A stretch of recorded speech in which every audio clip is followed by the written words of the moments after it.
Halo semuanya, gimana nih kabarnya? Perkenalkan, nama saya Lutfiana Novianti, Pramuka MTSN 5. Kali ini hadir dalam podcast spesial loh, edisi penerimaan anggota baru 2020. Pertemuan di minggu ketiga ini, kita mau nyuguhin video inspiratif untuk kalian semua. Jadi, stay tune terus ya di YouTube kami. Kali ini Pramuka MTSN 5 mengadakan PAB secara online. Jadi kami menghadirkan 2 narasumber sekaligus. Siapa dia? Perkenalkan. Halo Kak. Hai. Halo. Silahkan perkenalan satu-satu ya. Dari Kak ini dulu. Oke. Halo adik-adik semuanya, perkenalkan nama saya Muhammad Zainuddin, kerap dipanggil Kak Tio. Salam kenal semuanya. Oke. Halo Kak Tio. Hai. Oke, selanjutnya dari Kak ini, yang satunya ini. Silahkan. Assalamualaikum warahmatullahi wabarakatuh. Perkenalkan, saya Putra Adi Purnama, bisa dipanggil Putra. Oke, halo Kak Putra. Saat ini kakak akan bercerita tentang gimana mereka mengenal Pramuka hingga saat ini. Oke. Jadi kalian dulu Kak. Kak Tio dulu. Saya dulu. Oke. Baik adik-adik, saya akan menceritakan bagaimana pengalaman kakak dalam mengikuti gerakan Pramuka. Saya mendapat motivasi dari kakak saya, Kak Gampang. Beliau menjadi motivasi pertama saya saat saya masih di MI. Saya termotivasi karena beliau sangat multi talent dalam bidang apapun. Contoh, pengalaman saya melihat Kak Gampang saat waktu saya tinggal ke kamar mandi, Kak Gampang saat merakit pionering, saya kembali, pionering sudah jadi. Itulah motivasi saya, bagaimana caranya menggunakan materi dengan baik dan cepat. Jadi Kak Tio ini mendapat motivasi dari salah satu pembina ya? Iya. Oh iya, oke. Lanjut Kak Putra ya, silahkan. Nah, jadi awal mula saya ikut ke dalam gerakan Pramuka. Ini pertama saya ingin ikut-ikut terlebih dahulu. Ingin mencoba bagaimana sih Pramuka itu, apa sih Pramuka itu. Setelah saya mencoba, ternyata asik juga ya. Ternyata habis itu ngalir sampai sini gitu. Jadi dibikin asik aja gitu. Oh iya.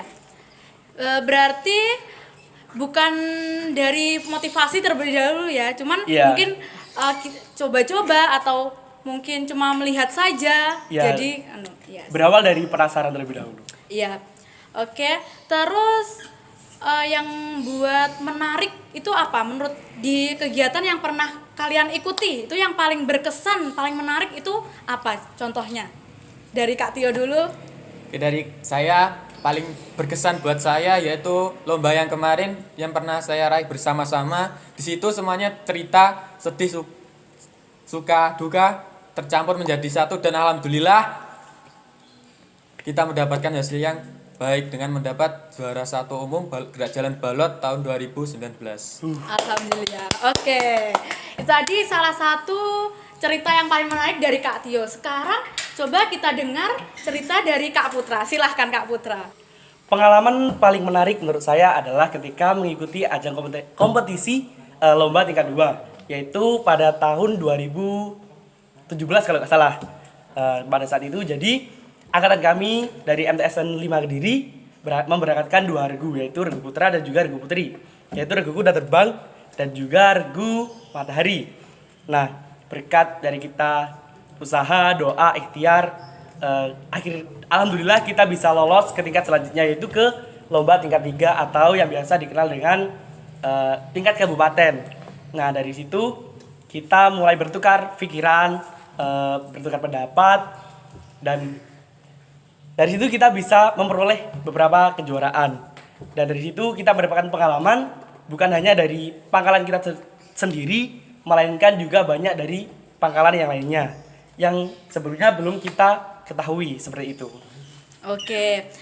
Cerita Kak Putra ini sangat inspiratif sekali.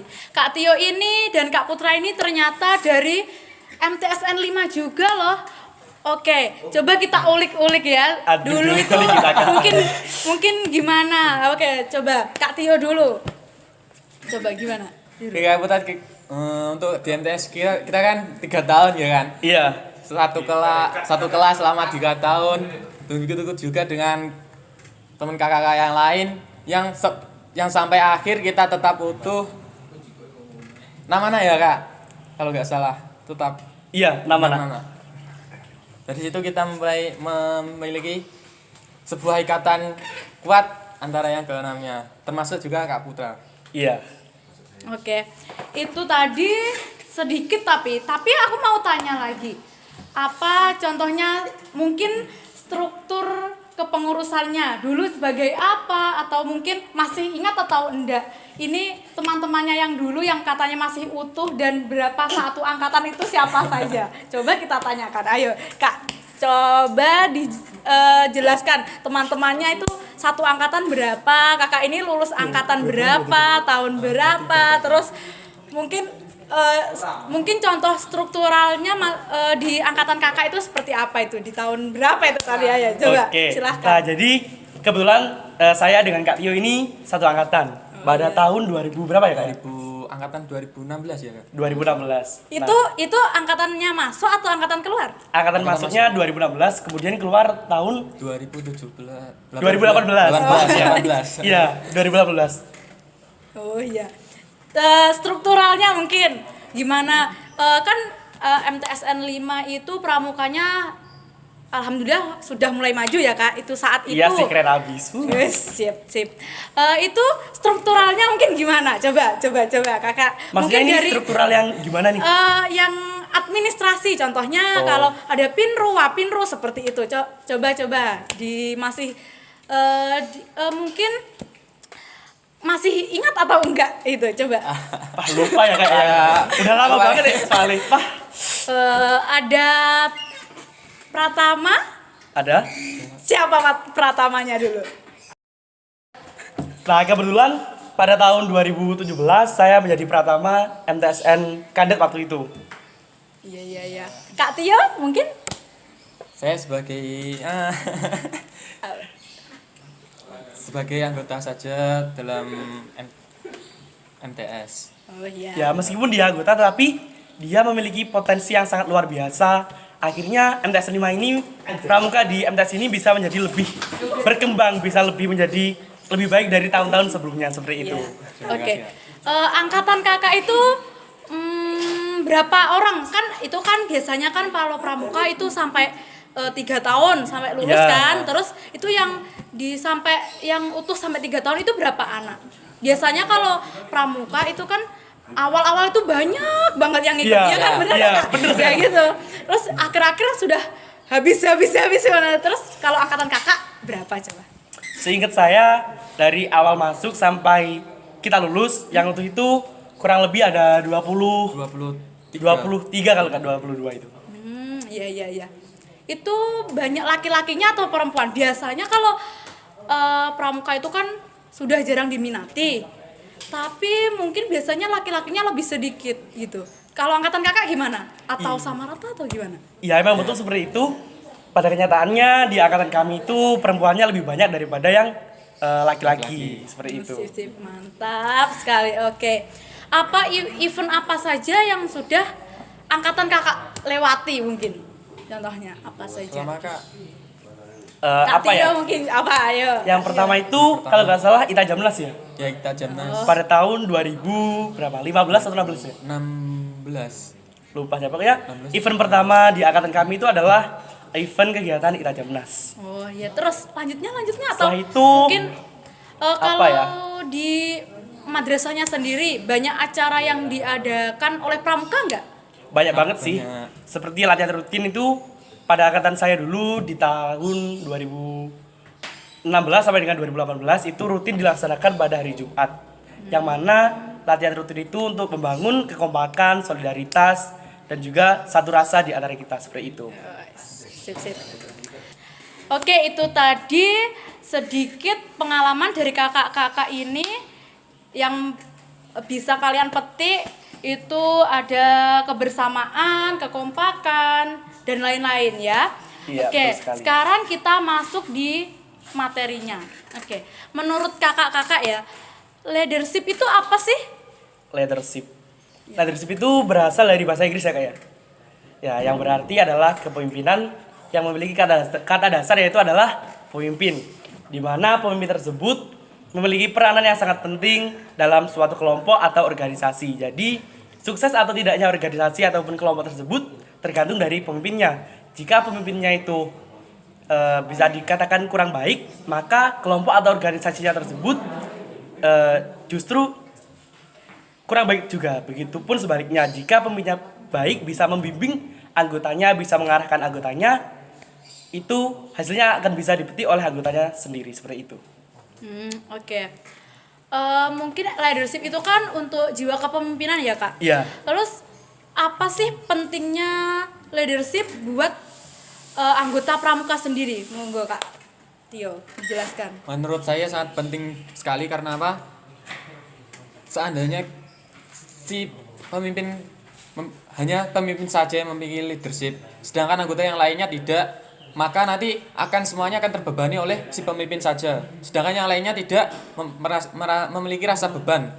Nah, oleh karena itu semuanya penting untuk mengikuti sebuah leadership. Pelatihan leadership.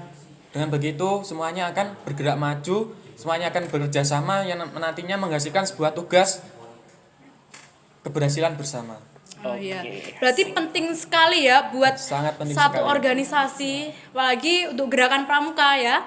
Oke, terus cara menumbuhkan sikap dalam diri anggota mungkin untuk kedepannya itu gimana? Monggo Kak Putra.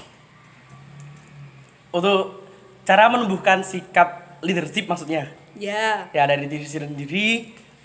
Dari diri sendiri dan anggota organisasi tadi. Nah, cara menumbuhkan itu pertama dari jati dirinya sendiri. Yang kedua bisa dari niatnya, kemudian dari usahanya, gimana dia mau jadi apa dia ke depannya, itu tergantung dari dirinya sendiri seperti itu. Jiwa leadership ya itu tadi. Terus kalau mungkin di suatu organisasi, terus ada salah satu yang dia itu kurang ada jiwa seperti itu. Gimana kalau kakak menjadi salah satu pemimpinnya? Gimana mengatasi anggota yang seperti itu? Tentunya kita sebagai teman seorganisasi satu angkatan harus selalu menginspirasi dia, harus selalu memotivasi dia supaya dia menumbuhkan sikap leadership-nya di dalam diri sendirinya. Karena mengapa? Karena sifat leadership tersebut sangatlah penting banget, penting sekali buat kehidupan di masyarakat nantinya, seperti itu Kak. Oke. Terus cara yang baik dan untuk mungkin kita sehari-hari, cara yang baik buat menumbuhkan leadership untuk diri kita sendiri dari hal kecil. Itu dari apa Kak? Coba Kak Tio. Untuk yang pertama kali sebagai pondasi dasar untuk meningkatkan leadership, yaitu cara berpikir kita, mindset kita. Karena apa? Mindset kita nanti bisa mengarahkan kita ke mana kita akan menuju, kemana kita harus menolak sesuatu yang tidak. Nah, dari situ kita nanti bisa ke grade-grade yang lainnya, tingkatan-tingkatan yang lainnya. Oke, itu tipe Kak Tio ya. Silahkan kalau Kak Putra gimana? Coba punya pendapat sendiri atau gimana? Soalnya tadi apa? Soalnya cara menumbuhkan itu, cara yang baik untuk menumbuhkan rasa leadership mulai dari hal kecil. Kalau menurut saya, hal yang paling kecil tentang leadership dari diri sendiri itu adalah salah satunya tentang merapikan tempat tidur. Meskipun simple, meskipun kecil, tapi itu sangat bermanfaat sekali bagi kita sendiri.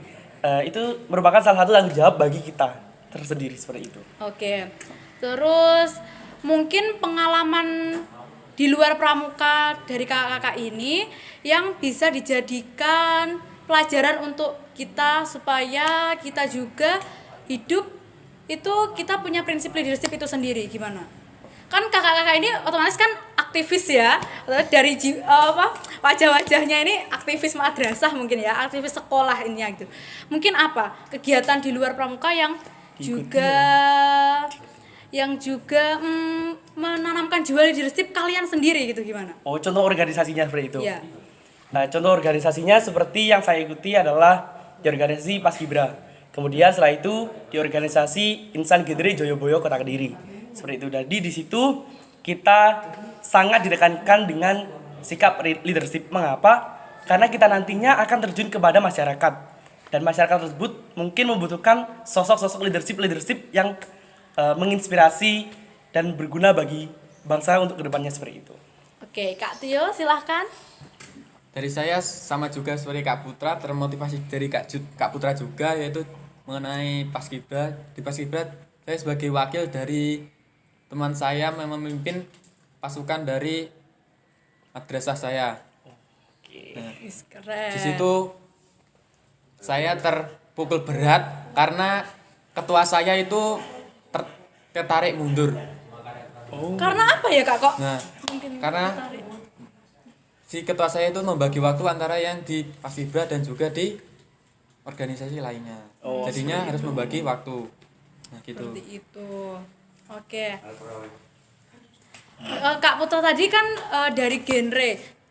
Mungkin kegiatan sebelum pandemi dan setelah pandemi ini gimana, Kak? Coba dijelaskan. Untuk kegiatan saya sebelum pandemi itu saya aktif dalam kegiatan Paskibra, di mana di situ saya terpilih sebagai danton aktif untuk peleton inti, dan dari situ kita dididik dan juga dilatih secara khusus, dan alhamdulillah dari situ saya berhasil menjadi juara best danton 2 di event Menasopal tingkat provinsi Jawa Timur. Tetapi setelah pandemi pelatihan tersebut tidak didapatkan lagi oleh saya, jadi saya sangat merasa sedih seperti itu. Rasanya itu seperti ada yang beda, seperti ada yang hilang dari diri saya, seperti itu. Jadi saya kurang mendapatkan pengalaman yang lebih seperti itu. Kayak memang beda ya Kak rasanya sebelum pandemi dan setelah pandemi ini. Iya, sangat berbeda sekali. Oke, kalau Kak Tio tadi kan ke Paskibra dan juga Pramuka. Terus karena Kak Tio menggunakan Pramuka nih, saya mau ngulik-ngulik tentang Pramuka dulu ya Kak. Oke, sama pertanyaannya seperti Kak Putra, cuman kalau Kak Tio lebih ke Pramuka. Kegiatan sebelum pandemi dan setelah pandemi seperti apa Kak? Nah, kegiatan sebelum pandemi yang telah dirancang sampai berminggu-minggu dan sempat terhalang karena pandemi, ya begitu sedih karena begitu banyak pengorbanan waktu yang teman-teman semuanya lakukan sudah disebarluaskan dan ternyata di-cancel. Aduh. Seperti yang event yang lainnya juga sudah menyebarluaskan malahan, sudah daftar dan agenda sudah disendel. Sangat sedih. Kemudian dan sudah dirancang juga kegiatan yang serupa seperti PAB ini, yaitu PTA sudah dirancang sedemikian mungkin untuk yang lebih wow dari yang kemarin, dan itu disendel juga. Sangat sedih semuanya. Iya. Tapi tetap semangat. Oke, harus sangat. Iya. Banyak ya kegiatan yang sudah dirancang beberapa mungkin berbulan-bulan sampai hari H ternyata ada pandemi ini. Tapi dari pandemi ini kita juga belajar ya, Kak. Iya, kita banyak. juga belajar banyak. Mungkin apa saja setelah pandemi ini? Setelah pandemi ini mungkin dari teman-teman semakin akrab, saling sapa menyapa, tetap dijalankan sapa menyapanya, keakrabannya juga, dan malah tingkat skill kerjasamanya meningkat. Seperti sharing-sharing, bagaimana nih caranya, bagaimana, banyak juga. Pertanyaan terakhir nih, kalian kan aktif banget nih di kegiatan-kegiatan di sekolah kalian sekarang, dan MTS dulu ya pastinya. Iya. Itu memanage waktunya kalian gimana? Mungkin kan ada mikirnya gini, kalau ikut gini nggak fokus belajar gitu-gitu, gimana? Nah, oke, jadi gini cara memanajemen waktu secara baik adalah yang pertama ikutlah kegiatan-kegiatan yang cocok untuk basic kamu. Mengapa? Karena jika kegiatan itu cocok, otomatis kamu tidak berat sebelah dengan kegiatan yang satu dengan kegiatan yang lainnya. Kemudian setelah itu, meskipun kamu aktif dalam beberapa kegiatan-kegiatan, jangan lupa untuk selalu belajar. Mengapa? Karena tugas utama seorang siswa adalah belajar. Seperti itu. Oke, Kak Tio mungkin apa? Dari saya, untuk memanajemen waktu, kita lihat dari jadwal kita, kesibukan kita. Dari situ kita bisa memilih waktu yang tepat dan memilih waktu yang senggang untuk kita beristirahat. Gini, untuk mengenai pemilihan itu seperti kemampuan kita, seperti basic. kemampuan kita, minat kita imbangi dengan belajar. Karena belajar itu bisa menumbuhkan kreativitas kita untuk memanajemen waktu, bisa membagi waktu itu. Jadi intinya memanage waktu itu kita jangan lupa dengan tugas utama kita sebagai siswa, jadi belajar. Namun untuk menyelingi itu kita kan biasanya bosan untuk belajar terus, jadi kita ikut kegiatan itu jadi salah satu referensi agar kita tidak bosan. Oke. Sebelum kita akhiri, apa kakak pesannya buat adik-adik peserta PAB 2020 ini? Buat adik-adik peserta PAB 2020, jangan lupa tetap semangat, jalin solidaritas antar temennya meskipun ini kondisi seperti ini, dengan pembelajaran secara daring. Jangan lupa tetap semangat untuk meraih kesuksesan. Seperti itu. Iya. Seperti Kak Putra, itu jangan jangan letoy, harus tetap semangat, dan juga jangan sering kita jangan sering nganggur atau membuang-buang waktu yang sia-sia cuma buat sesuatu yang tidak berguna. Memanfaatkan waktu semaksimal mungkin di masa pandemi ini. Semuanya dibangun dari bawah, tidak mungkin kita bangun langsung dari atas, tidak ada yang dibangun langsung dari atas. Patah tumbuh, hilang berganti. Nah, sesuai pepatah yang disampaikan oleh Kak Tio tadi, yang patah tumbuh, yang hilang berganti. Sekarang kita sudah tidak aktif lagi dalam kegiatan pramuka MTSN 5 Kediri. Sekarang giliran waktunya adik-adik semuanya untuk meneruskan perjuangan kami di madrasah tercinta ini. So, jangan lupa gabung dan untuk meneruskan perjuangan kami di pramuka MTSN 5 Kediri. Prasangka Satu hati, satu jiwa, Prasangka Jaya. Oke, terima kasih adik-adik semua. Sampai ketemu lagi di lain waktu. Salam Pramuka. Salam.